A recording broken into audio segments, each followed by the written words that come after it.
前不久，有位网友分享了自己的经历。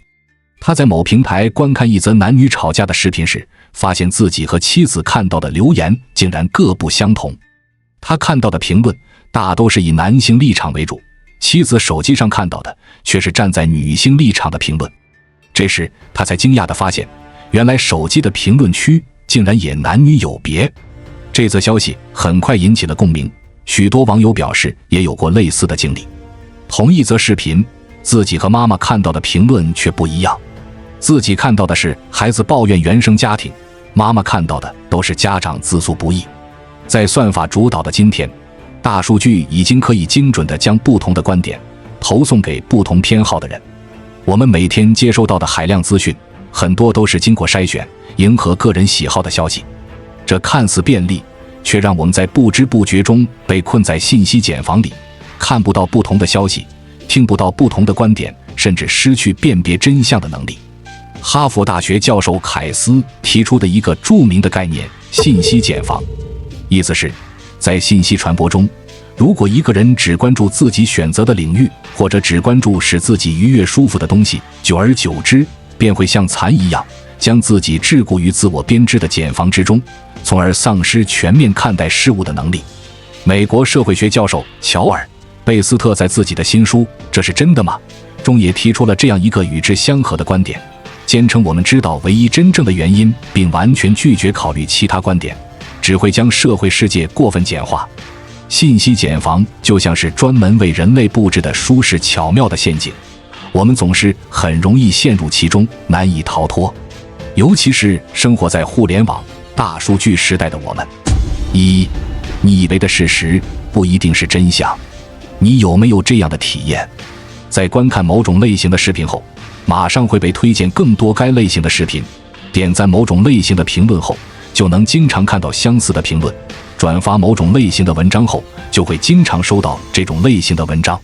在这个日益智能化的时代，我们面对的是一个大数据主宰的世界。这个世界通过无数的算法和模式，深入了解我们每个人的喜好和习惯。它将我们喜欢的观点，我们关注的话题不断地推送给我们，尽可能地满足我们的需求。而那些我们不感兴趣的，我们冷漠以对的话题，就会被慢慢地淡出我们的视野，最终消失得无影无踪。久而久之，我们接收到的消息变得越来越单一，也越来越无法了解到许多事情的全面和真实。在我们进一步探索之前，别忘了关注才知道并点击小铃铛，我们将继续揭示更多关于金钱的真相，祝你迅速实现财务自由。还记得不久前，有关著名艺术家向梅的一则新闻在网络上引起了热议，一些别有用心的自媒体平台对他的生活进行了无端的猜测和造谣，说他退休后生活悲惨并大肆渲染。在网络的推波助澜下，这些毫无根据的谣言就在网络上疯传，被人不断转发，形成了一股势不可挡的舆论暴风雨。许多对事实一无所知的人也加入了这个正义的审判队伍里，对向美的家人进行无理的攻击和辱骂，给他和家人带来了极其严重的伤害。即便后来向美本人出来亲自澄清，却依然有人宁愿相信谣言，不愿面对事实。为什么会出现这样的现象呢？这其实是信息茧房的影响。当人们反复接收到某个信息和想法时，他们就更容易相信它是真实的，而忽视其他可能的解释。当我们在网络上点击了某些关于是非恩怨的八卦后，就会很快收到一大堆关于事情前因后果的推送。这就像是一种磁力，吸引着许多人埋头在这些真真假假的信息中，不断的点击、转发，加入群体的狂欢。然而，当我们清醒过来时，却发现自己陷入了一场别人为了获取流量而精心设计的陷阱。在这个网络时代，如果我们不加思考地沉浸在大数据打造的虚拟世界里，如果我们不去辨别真假，不去独立思考，那么我们就可能会作茧自缚，沦为乌合之众，成为别人操控的棋子。2. 你看到的可能是信息茧房割裂的世界。不久前，一位拥有千万中老年粉丝的视频博主秀才被封禁，这个消息迅速成为了热议的焦点。这引起了广大年轻网友的关注，他们纷纷表示，他们在此之前从未听说过这位网红，在他们的日常网络生活中也没有碰到过他的视频。他们纷纷对算法的强大和影响力表示惊讶。在许多人的印象中，网络原本是一个无边界的、相互连通的海洋，人们可以自由地在其中获取和分享信息。然而，现实情况是，我们每个人看到的网络世界已经被信息茧房的屏障切割成许多无法相交的平行宇宙。这让我想起一个有趣的段子：一群井底之蛙通过互联网互相认识，经过一段时间的交流后，他们得出一个共识：这个世界真的只有井口那么大。如今，随着信息技术的飞速发展，人与人之间的差异和隔阂却在不断加大。网络将观点相同、认知相同的人聚集在一起，形成了一个个小圈子。在这些小圈子中，群体的偏见被不断强化，甚至发展成了一种固化的观念。我们曾经以为，通过网络，我们可以看到更宽广的世界，可以接触到更多元的观点。然而，最后我们发现，真正限制我们视野的，恰恰是网络这个看似开放的平台。著名的樊登老师曾经说过一句深有意义的话：很多人看起来在思考，其实只是在整理自己的偏见。当一个人长时间只接触和接受同样的信息和观点，他就会陷入偏见的漩涡，认为自己掌握的就是世界的全部真相。一旦遇到与自己不同的观点，他就会立刻进行否定，结果使得自己的思维越来越固化，再也无法接受新的事物和新的观点。此外，这种现象还反映了一个令人忧虑的问题，那就是人们越来越依赖网络，而忽视了现实世界的多样性。我们过于依赖网络，过于依赖算法，过于依赖自己熟悉的信息源，以至于我们忘记了现实世界中存在着无数我们从未接触过的新鲜事物、新鲜观点、新鲜知识。我们忘记了，真正的学习和成长，不仅需要我们深入研究我们已经熟悉的领域，也需要我们勇敢地走出舒适区，去探索未知的世界。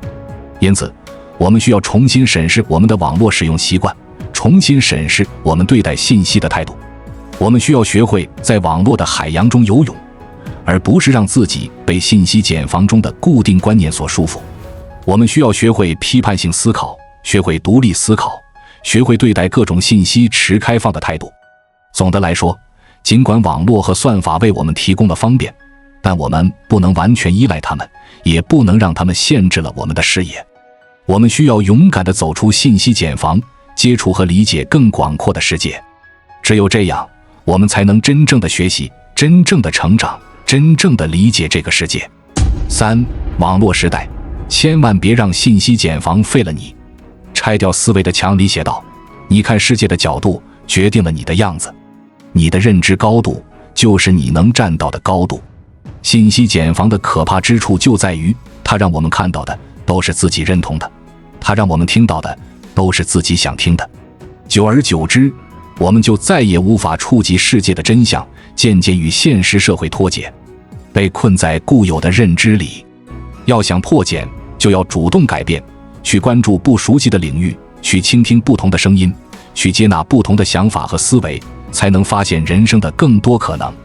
1. 推倒自己的墙。董宇辉说，如果思维是一堵墙，世界就在墙的另一边。我们的很多决定和选择都取决于内心的思维和观念，思维越僵化，成长就越难发生。认知觉醒的作者周岭年轻时，每天下班后都和同事聚会玩游戏，浑浑噩噩。直到有次他参加同学聚会，才惊觉到自己和身边人的差距。他想要改变，却觉得自己已经36岁，一切都太迟了。好在后来他及时调整了状态，开始正视自己的现状，决定不再和别人比较，而是从零开始提升自己，终于成功打造了自己的知识体系。生活中，我们常常能听到这样的观点：都这么大年纪了，还有什么好努力的？女孩子还是早点结婚更好，创业有什么好？还是体制内的工作更稳定？这些声音听多了，就容易内化成我们内心无形的墙，阻碍我们的成长。要想改变，就要敢于推倒心中的墙，主动跳出局限，不断自我革新。2. 丢掉手里的尺。小说《刺猬的优雅》中，主人公米歇尔因为孤僻的性格、不修边幅的打扮，受到身边很多人的歧视。实际上，他是一个知识渊博、为人友善的人，但大家却始终认定他又懒又笨。这样的偏见最终把米歇尔逼上了绝路。在我们身边，标签化也变得越来越严重。一个人如果不修边幅，那他肯定很懒；如果不善言语，那他肯定很笨。不管这个人真实的性格如何，只要被贴上标签，就再也无法摆脱别人的刻板印象。然而，我们每个人生活的环境不同，经历不同，彼此之间难免存在着差异。如果一味用自己的标准去评判别人，就难免陷入偏见。就像有句话说的，有些事我们无法理解，不代表这件事是错的；有些东西我们没见过，不代表它不存在。一个人成熟的标准就是不再用自己的尺子去丈量别人的生活，去兼容更多观点，去包容更多不同。3. 去穿别人的鞋。香港富豪田北辰曾相信读书无用，他认为无论学历如何，只要努力就能改变现状。于是他参加了一档真人秀节目，去体验清洁工的生活。他很快发现事实和自己想象的不一样。那段时间，他每天筋疲力尽回到出租屋倒头就睡，根本没有精力去做提升自己的事。这时田北辰才真正体会到底层人员的困境，明白了学历和见识的重要。一个人只有穿上别人的鞋，才能懂得别人的难，看见别人的困境，才能找到许多问题的关键。真正聪明的人都懂得主动破茧，跳出网络，融入生活，走出单一的环境，去接触更多的人和事，让自己打破思维的僵局，不断更新，不断进化。当日常生活逐渐被数据化，在算法推荐机制下，社交、购物平台可以帮人们轻易过滤掉不熟悉、不认同、不喜欢的内容。这种投其所好式的信息投喂，不断重复强化自我偏见和喜好。如此往复，人们接触的信息越来越单一，就像蚕宝宝吐出来的丝一样，以自我偏好自以为是的丝网把自己包裹，封闭在茧房里。我们在聊什么，就会刷到与它相关的网页、视频、购买链接。我们看到的似乎都是我们认同的那些观点。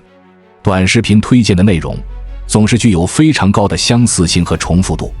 过去公众号是按时间推送，现在是哪个号我们看得久，就优先推送哪个号。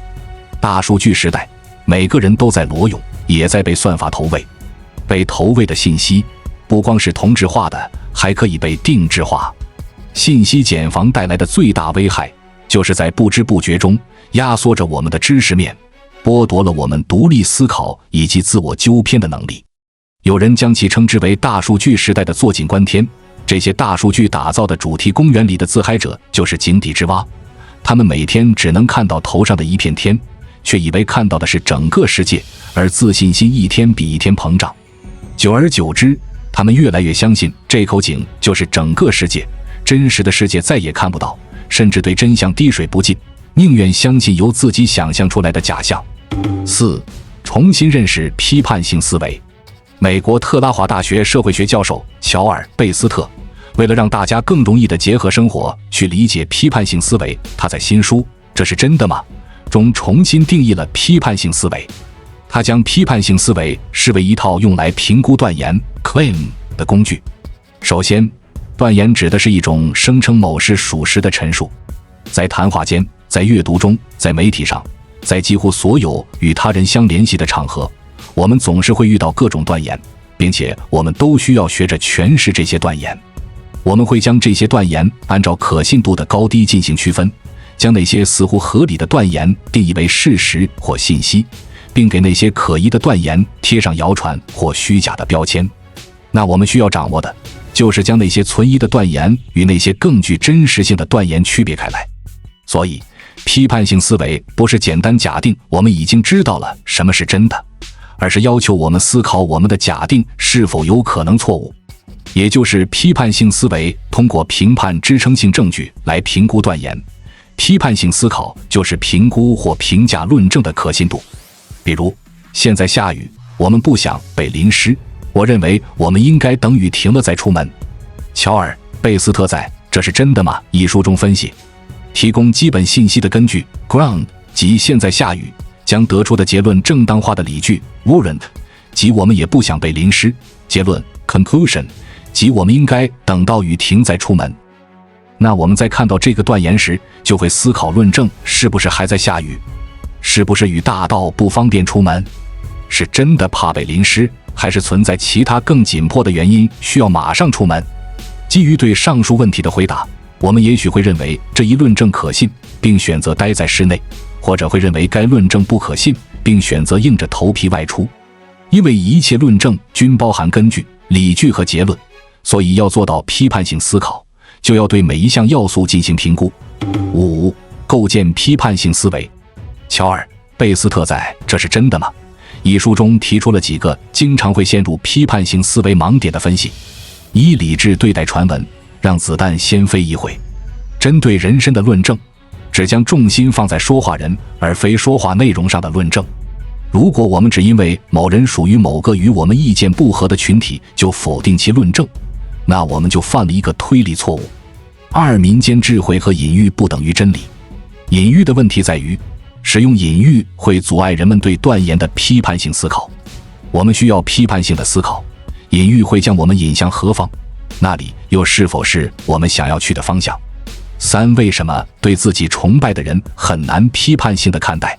乔尔·贝斯特认为，持有强烈信仰的人，哪怕面对在他人看来无可辩驳的证据时，也常常会坚持信仰，不动摇。4. 为何科学研究者也会掉进批判性思维的盲区？实验者效应。实验者期望得到某个结果，然后就得到了符合这一期望的结果。提前知道你想要发现什么，可能会影响你最终的发现。研究者更需要警惕，要时刻意识到自己的期望可能会影响自己的发现。他们必须尽己所能地确保发现是准确的。要做到这一点，批判性思维是关键。5. 为什么说旁观者清，当局者迷？回音式效应。同一阵营就如同一个回音室，身处其中的人们彼此认同，并为彼此的契合欢欣鼓舞，就像观看情节剧的观众会通过嘘声和欢呼声来增强观演效果一样。这种回音式的环境使其中的每个人都很难批判性地思考自己的观点，因为他们身边的人都在不断地强化这些观点。针对这些盲区，作者在书中也给到了相应的批判性思维小贴士，这里为大家摘取几条。针对人身的论证，以及用谬见来否定断言，都是在逃避批判性思维。文化浪潮塑造了我们对新想法的开放态度，而将某些话题定义为禁忌会阻碍批判性思维。对因果关系的解释有4个评判标准：因在果前，因至果变，因果有据，因果明确。绝无可能建立一个绝对明确的因果关系。传闻是一种薄弱的证据，谚语和隐喻可能包含有待检验的建设。事实会建立在社会共识之上。如果一切论证的目的都是说服，那么论证其实就是一种交流形式。论证的目标是将一个人头脑中的想法转移到另一个人的头脑中。针对专家言论，我们需要学会思考一项社会学研究背后的取向，是乐观主义取向还是悲观主义取向？是突出了文化的作用，还是突出了结构的作用？研究该问题的学者究竟是局内人还是局外人？研究视角是悲剧性的还是喜剧性的？在不知不觉中，他们接触到的信息范围越变越小，听不到真话，也了解不到实情。在如此情形下做出的决策，由于脱离实际，要么会遭遇落地难，要么基层为了落实而落实，执行过程流于表面，疲于应付，容易出现变形走样，达不到效果，甚至违背初衷。说到底，信息茧房形成的原因是投其所好，背后是功利主义在作祟。但无论是谁，过度沉溺于自己的舒适区，仅凭喜欢却失了理性，往往是危险的。无论从信息治理还是个人发展的角度，破茧都是一个具有现实意义的话题。个体的分辨能力需要进一步提高，并不断强化自我反思和批判性思维。可以说，这是各类资源、各个利益方合谋的结果。从这个角度看，那些由我们自己喜好定制而成的信息茧房，实则是由商家精心设计出来的产品。而只要希望看到自己想看到的东西，这种诉求还在，信息茧房的轮回就不会结束。更进一步思考，人不是一下子就被信息茧房包裹起来的，这个过程是一点一点发生的。好比蚕宝宝吐丝，要经过一段时间才能形成茧房。信息环境对人的思想、行为所产生的影响也是长期的、持续性的，是慢慢累积、不断发酵，由量变到质变的过程，最终形成生态变化。与其过度谴责个体自控力薄弱、独立思考能力不强，不如去关注整个社会的信息系统、传播机制是不是出了问题，去检视一下信息的真实性有没有得到必要的监管与约束。商业的本质是洞悉人性，但伟大的产品不应该建立在对人性弱点和欲望的利用上。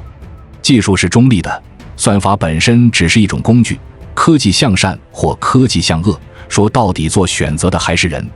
一位学者剖析了现代生活中人们面临的各种思想困境，并深刻指出，现代社会的价值危机是伴随着科技的无限制扩张而出现的。